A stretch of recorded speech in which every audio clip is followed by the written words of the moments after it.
मैंने welcome to my YouTube channel. आज आम +3 सेकेंड सेमिस्टर आमर जो थिला फास्ट यूनिट प्राक सारला साहित्य चर्या गीतिका और नाथ साहित्यर सामाजिक साहित्यिक और धार्मिक मूल्यांकन तापर आगु आम अलरेडी गोटे लंग क्वेश्चन आलोचना कर सारी। आज अन्य एक लंग क्वेश्चन आलोचना करवा। तो आज आमर लंग क्वेश्चन होउची प्राक सारला साहित्य धर्म चेतना विषय रे आकलन कर। मनीष सभ्यतार विकास दिगरे धर्म हेउची प्रथम धारा जहा मनीष समाज को संगबद्ध भावरे निजर कर्तव्य संपादन करने को दिए। वास्तविक धर्म हेउची निर्दिष्ट नीतिनिष्ठ जीवन यात्री निर्वाह करने को एक विधिबद्ध प्रणाली। सृष्टि प्रारंभरू प्राक ऐतिहासिक सभ्यतार अंतराल रे यदि मनीष सभ्यता पाई किछि आलोक थाए ताहा हेउची धर्म। समाज रे मनुष्यर जीवन कहानी उन्मोचित हैला। सेथिपाई आजिर मनीष श्रृंखलित सामाजिक जीवन संस्कृति और सभ्यता निर्वाह करुची। आजी केवल परिप्रकाशर माध्यम भावरे निजको प्रतिष्ठित कराए ताहा निर्भुल भावरे कहिबा कष्टकर व्यापार। तेणु धर्मर जन्म कहानी मध्य अतीत रहस्यात्मक होइथिबा एथिरे संदेह नाही। से जहा हेउना काहेकि कालक्रमे मनीष ताहा जीवन वृत्ति अतीतरे अनुभव करिछि। एक अदृश्य शक्तिर अदृश्य स्पर्श आउ उपलब्धि करिछि। सृष्टि स्रष्टार प्रच्छन्न संगीत। तेणु मनुष्य जीवन सहित धर्मर संपर्क को कौनसी मते एड़ी देई हेबो नाही। धर्मर संज्ञा निरूपण करने को जाई स्वामी विवेकानंद कहिथिले religion is the maintenance of the divinity already in man. मनुष्य मध्यरे जो देवत्व अछि ताहार विकास साधन धर्म। एही धर्मर प्रभाव समाज संस्कृति और साहित्य रे ओतप्रोत भावरे जड़ित होई रही अछि। तेणु प्राचीन साहित्यर मुख्य भावधारा को विश्लेषण कले प्रतीत हुए जे धार्मिक चेतना ही साहित्यर बलिष्ठ स्वर। तेणु प्राचीन साहित्य धर्म भिन्न साहित्य भावरे देखि हेब नाही। पंचदश शताब्दी रे सारला दासंक उद्भव पूर्व साहित्यर भित्ति स्थापन होई सारिथिला। ताहले प्राक सारला साहित्यर उद्भव केबे होइथिला ना पंचदश शताब्दी रे सारलांक पूर्वरु उद्भव होई सारिथिला हमर प्राक सारला साहित्य। सेही भित्ति अपभ्रंशरु आरंभ होई लौकिक ओडिया साहित्य पर्यंत पहुंची सारिथिला। अष्टम नवम शतक ठारू आरंभ करी षोडश शतकर शेष भाग पर्यंत प्रत्यक्ष भावरे धर्मर प्रचार और प्रसार संघर्ष और समन्वय फलरे ए साहित्यर भित्ति मुख्यतः होई उठिछि धर्माश्रयी। आम ओडिया साहित्य रे आविष्कृत होइथिबा विभिन्न रचना मध्यरे पद्य और गद्य साहित्य रहिछि। से सबु मध्यरे चर्या गीतिका शिलालेख व्रत कथा नाथ साहित्य रुद्र सुधानिधि कलशा चौतीसा मादला पांजी अन्यतम। ए पर्यंत आविष्कृत होइथिबा ओडिया रचना गुड़िक मध्यरु आश्चर्य चर्याचय बा चर्या गीतिका को आम साहित्यर आदर्श को बोली ग्रहण करा जायछि। एही ग्रंथरे ए जो आश्चर्य चर्याचय ग्रंथरे 84 सिद्धाचार्यंकर कविता तथा दोहा सन्निवेशित। एही दोहावली रे बौद्ध धर्मर संपूर्ण छाया नथिले सुधा ବଜ୍ରଯାନ ଓ ସହଜଯାନ ସମ୍ପ୍ରଦାୟର ଧର୍ମଧାରା ଓ ଦର୍ଶନ ଅନ୍ତର୍ନିହିତ ରହିଅଛି। ତେଣୁ ଏଗୁଡ଼ିକ ବୌଦ୍ଧ ଦର୍ଶନ ସହିତ ସମ୍ପୃକ୍ତି ବୋଲି କହିଲେ ଅସମୀଚୀନ ହେବ ନାହିଁ। ବୁଦ୍ଧଦେବଙ୍କ ମୃତ୍ୟୁ ପରେ ବୌଦ୍ଧ ଧର୍ମରେ ବହୁ ମତଭେଦ ସୃଷ୍ଟି ହେଲା। ତାହେଲେ ବୌଦ୍ଧ ଧର୍ମରେ କେବେ ମତଭେଦ ସୃଷ୍ଟି ହୋଇଥିଲା? ନା ବୁଦ୍ଧଦେବଙ୍କ ମୃତ୍ୟୁ ପରେ ବୌଦ୍ଧ ଧର୍ମରେ ମତଭେଦ ସୃଷ୍ଟି ହୋଇଥିଲା।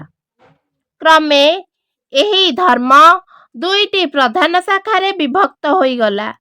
ବୁଦ୍ଧଦେବଙ୍କ ମୃତ୍ୟୁ ପରେ ବୌଦ୍ଧ ଧର୍ମ ଦୁଇଟା ଶାଖାରେ ବିଭକ୍ତ ହୋଇଥିଲା। ସେଥିମଧ୍ୟରୁ ଗୋଟେ ହେଉଛି ହୀନଯାନ ଏବଂ ଅନ୍ୟଟି ହେଉଛି ମହାଯାନ। ହୀନଯାନରେ କେବଳ ଆତ୍ମାର ଶୂନ୍ୟତା ସ୍ୱୀକୃତି ହେଲା, କିନ୍ତୁ ମହାଯାନରେ ଆତ୍ମା ସଙ୍ଗେ ସଙ୍ଗେ ସମସ୍ତ ଧର୍ମର ଶୂନ୍ୟତା ସ୍ୱୀକୃତି ହେଲା। ତାହେଲେ ହୀନଯାନରେ କ'ଣଟା ସ୍ୱୀକୃତି ହେଲା? ନା ହୀନଯାନରେ କେବଳ ଆତ୍ମାର ଶୂନ୍ୟତା ସ୍ୱୀକୃତି ହେଲା, କିନ୍ତୁ ମହାଯାନରେ ଆତ୍ମା ସଙ୍ଗେ ସଙ୍ଗେ ସମସ୍ତ ଧର୍ମର ଶୂନ୍ୟତା ସ୍ୱୀକୃତି ହେଲା। ମହାଯାନ କାଳକ୍ରମେ ମାଧ୍ୟମିକ ଓ ଯୋଗାଚାର ଦୁଇଟି ଉପଶାଖାରେ ବିଭକ୍ତ ହେଲା। ତାହେଲେ ଆମକୁ ଯଦି କେବେ ପଚାରେ ମହାଯାନର ଦୁଇଟା ଉପଶାଖା କ'ଣ? ନା ମହାଯାନର ଦୁଇଟା ଉପଶାଖା ହେଉଛି ମାଧ୍ୟମିକ ଓ ଯୋଗାଚାର। ଯୋଗାଚାର ମତରେ ବସୁ ମାତ୍ରରେ ଅସତ୍ ବା ଶୂନ୍ୟ, ବିଜ୍ଞାନ କେବଳ ଏକମାତ୍ର ସଦ୍ବସ୍ତୁ। ମାଧ୍ୟମିକ ଶୂନ୍ୟବାଦରେ ଯୋଗାଚାର ବିଜ୍ଞାନର ମିଶ୍ରଣରେ ସାଧିତ ହେଲା। ଏହି ଶୂନ୍ୟବାଦ ପ୍ରଥମେ ଓଡ଼ିଶାରୁ ପ୍ରଚାରିତ ହୋଇଥିଲା ବୋଲି ପାକ୍ ସମ୍ ଜୋନଜାନ୍ ଗ୍ରନ୍ଥରେ ଲିଖିତ ଅଛି। କାଳକ୍ରମେ ଏହି ଶୂନ୍ୟବାଦ ଓଡ଼ିଶାର ବହୁଯାନ ଓ ସହଜଯାନର ମୁଖ୍ୟ ବସ୍ତୁ ରୂପେ ପରିଗୃହୀତ ହେଲା। ଏହି ଶୂନ୍ୟକୁ ମହାକାଶ ପରି ବ୍ୟାପକ କହିଲେ ଭୁଲ ହେବ ନାହିଁ। ବଜ୍ରଯାନୀ ଓ ସହଜଯାନୀ ସିଦ୍ଧାଚାର୍ଯ୍ୟଙ୍କ ଲେଖାରେ ଶୂନ୍ୟବାଦ ଏହି ଅର୍ଥରେ ହିଁ ଗୃହୀତ। ସେମାନେ ଖସମ୍ ଶବ୍ଦକୁ ସହଜ ବା ଶୂନ୍ୟର ବାଚକ ରୂପରେ ବିବାହ କରିଛନ୍ତି। ତାହେଲେ କେଉଁ ଶବ୍ଦକୁ ଶୂନ୍ୟ ବା ସହଜର ବାଚକ ରୂପରେ ଗ୍ରହଣ କରାଯାଇଛି? ନା ଖସମ୍ ଶବ୍ଦକୁ। ଶବରୀପାଦଙ୍କ ରଚନାରେ ହେଇ ସେ ମୋର ଢଇଲା ବାଡ଼ି ଖସିମ ସମତୁଲା, ଏଥିରେ ଚର୍ଯ୍ୟାକାରମାନେ ଖସମ୍ ଶବ୍ଦକୁ ପ୍ରଭାସ୍ୱର ତୁଲ୍ୟ, ଅତ୍ୟନ୍ତ ଉଜ୍ଜ୍ୱଳ ବୋଲି ତର୍ଜମା କରିଅଛନ୍ତି। ବଜ୍ରଯାନ ପ୍ରଥମ କରି ବୌଦ୍ଧ ଧର୍ମର ଶକ୍ତି ଉପାସନା, ବାୟୁ ସାଧନା, ପିଣ୍ଡ ବ୍ରହ୍ମାଣ୍ଡବାଦ, ମାତୃଡାକିନୀ ପ୍ରଭୃତି ଦେବାଦେବୀଙ୍କ ଆରାଧନାରେ ବ୍ୟବସ୍ଥା ପ୍ରବର୍ତ୍ତନ କରିଥିଲା। ସାଧକ କାହ୍ନୁପାଦଙ୍କ ଭାଷାରେ ନଗର ବାହାରେ ଡମ୍ବି ତୋହରି କୁଡ଼ିଆ, ହୋଇ ହୋଇ ଯାହା ସୋ ବ୍ରାହ୍ମଣ ନାଡ଼ିଆ, ଆଲ ଡମ୍ବି ତୋଏ ସମ କରିବ ମୋ ସଙ୍ଗ, ନିଘନ କାହ୍ନୁ କପାଳି ଜୋଇଲାଙ୍ଗ। ଏଠାରେ କବି ପରିଶୁଦ୍ଧତା ଅବଧୂତିକା ବା ସୁଷୁମ୍ନାକୁ ଡୋମଣି ରୂପରେ ବର୍ଣ୍ଣନା କରିଛନ୍ତି। ତାହେଲେ ଏଠି କିଏ ଡୋମଣି?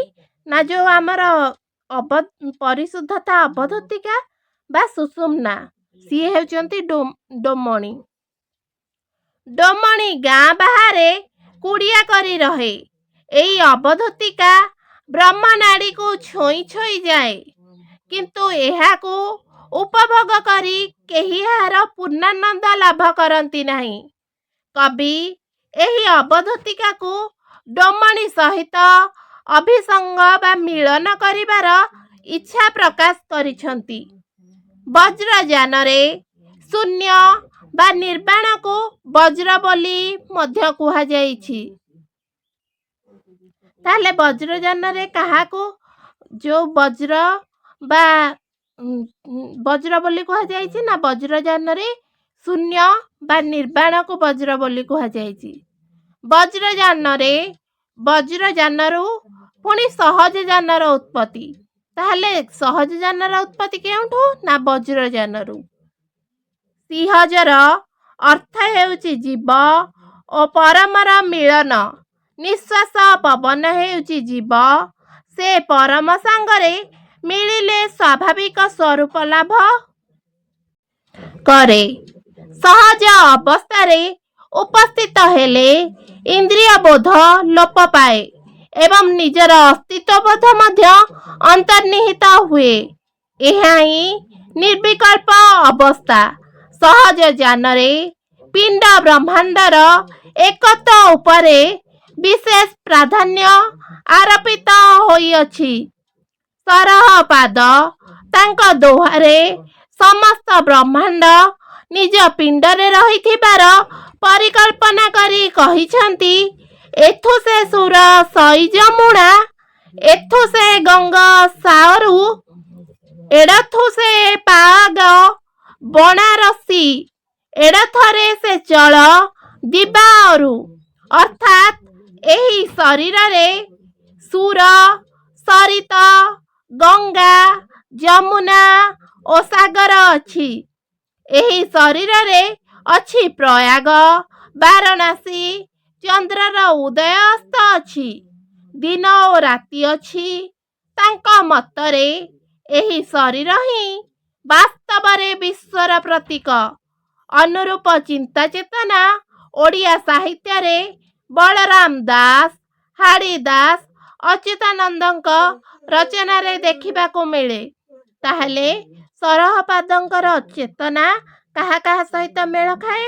ନା ଆମର ବଳରାମ ଦାସ, ହାଡ଼ିଦାସ, ଅଚ୍ୟୁତାନନ୍ଦ ଦାସଙ୍କ ସହିତ ମେଳ ଖାଏ। ଏହି ଯୁଗର କବିମାନେ ତାନ୍ତ୍ରିକ ବୌଦ୍ଧ ମତବାଦର ପ୍ରକାଶ କରିଅଛନ୍ତି। କବିମାନେ ସେମାନଙ୍କ ରଚନାରେ ରୂପକ ଛଳରେ ଧର୍ମର ଗୂଢ଼ ତତ୍ତ୍ୱ ପ୍ରକାଶ କରିବାକୁ ସମର୍ଥ ହୋଇଛନ୍ତି। ଆପାତତଃ ଦୃଷ୍ଟିରୁ କେତେକ ଗୀତିକାରେ ଅଶ୍ଳୀଳତା ପରିଲକ୍ଷିତ ହେଲେ ହେଁ ସହଜଯାନୀଙ୍କ ଦୃଷ୍ଟିରେ ଧର୍ମ ମତବାଦ ଇଡ଼ା, ପିଙ୍ଗଳା, ସୁଷୁମ୍ନା ନାଡ଼ୀକୁ କେନ୍ଦ୍ର କରି ମହାସୁଖ ଉପଲବ୍ଧି ପାଇଁ ଡୋମ୍ବି ଆଦିର ଅବତାରଣା ବହୁ ସ୍ଥଳରେ କବିମାନଙ୍କର କଳ୍ପନା ଶକ୍ତିର ପ୍ରାଧାନ୍ୟ ପ୍ରମାଣିତ କରିଥାଏ। ସିଦ୍ଧାଚାର୍ଯ୍ୟମାନେ ସେମାନଙ୍କ ରଚନାରେ ଗୁରୁଙ୍କ ଉପଦେଶ ଓ ସାଧନା ମାର୍ଗ ବିଷୟରେ ବିସ୍ତୃତ ବର୍ଣ୍ଣନା କରିଛନ୍ତି। ଭବ ସାଗରକୁ ପାରି ହେବା ପାଇଁ, ନୈରାତ୍ମ୍ୟ ସହିତ ମିଳିତ ହେବା ପାଇଁ ସେମାନେ ବହୁ ପ୍ରକାର ରୂପକ ଛଳରେ ସାଧନାର ପଥ ନିର୍ଦ୍ଦେଶ କରିଛନ୍ତି। ତାମ୍ର ଶାସନ ଓ ଶିଳାଲେଖରେ ମଧ୍ୟ ବିଭିନ୍ନ ଧର୍ମର ଓ ଉପାସନାର ସ୍ପଷ୍ଟ ସଂକେତ ଓଡ଼ିଆରେ ଦେଖିବାକୁ ମିଳେ। ପ୍ରାଚ୍ୟ ଗଙ୍ଗବଂଶର ରାଜାମାନଙ୍କ ମଧ୍ୟରୁ ଅନେକ ଶିବ ଉପାସକ ଥିଲେ। ତାହେଲେ ଗଙ୍ଗବଂଶର ରାଜାମାନେ କାହାକୁ ଉପାସନା କରୁଥିଲେ? ନା ଶିବଙ୍କୁ। ଖ୍ରୀଷ୍ଟୀୟ ଷଷ୍ଠ ଶତାବ୍ଦୀରେ ଅନନ୍ତ ବର୍ମାଙ୍କ ପୁତ୍ର ଦେବେନ୍ଦ୍ର ବର୍ମାଙ୍କ ଦ୍ୱାରା ପ୍ରଦତ୍ତ ତାମ୍ରଶାସନରୁ ପ୍ରତୀତ ହୁଏ ଯେ ଗୋକର୍ଣ୍ଣେଶ୍ୱରଙ୍କ ପୂଜା ପାଇଁ ବ୍ରାହ୍ମଣମାନଙ୍କୁ ସେ ବହୁ ଗ୍ରାମ ଦାନ କରିଥିଲେ। ଠିକ୍ ଏହି ସମୟରେ ଶୈଳଭାବ ରାଜା ଓ ତତ୍ପରେ ସପ୍ତମ ଶତାବ୍ଦୀରେ ତୋଷାଳୀର କରବଂଶୀୟ ରାଜାମାନେ ଶୈବ ଧର୍ମର ପ୍ରଧାନ ପୃଷ୍ଠପୋଷକ ଥିଲେ। ଏମାନଙ୍କର ଧାର୍ମିକ ଅନୁରକ୍ତି ଶିଳାଲେଖରେ ପ୍ରକଟିତ ହୋଇଅଛି।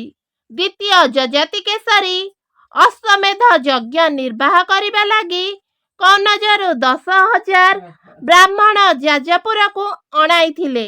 ତାହେଲେ କିଏ ଅଶ୍ୱମେଧ ଯଜ୍ଞ କରିବା ପାଇଁ 10,000 ବ୍ରାହ୍ମଣଙ୍କୁ ଯାଜପୁର ଆଣିଥିଲେ? ନା ଦ୍ୱିତୀୟ ଯଯାତି କେଶରୀ। ଏହି ରାଜା ହିଁ ପ୍ରଥମବାଦର କୌଶଳ ଉତ୍କଳ ଓ ଉଡ୍ର ଭୂଖଣ୍ଡକୁ ଧାର୍ମିକ ସୂତ୍ରରେ ଏକତ୍ର କରିଥିଲେ।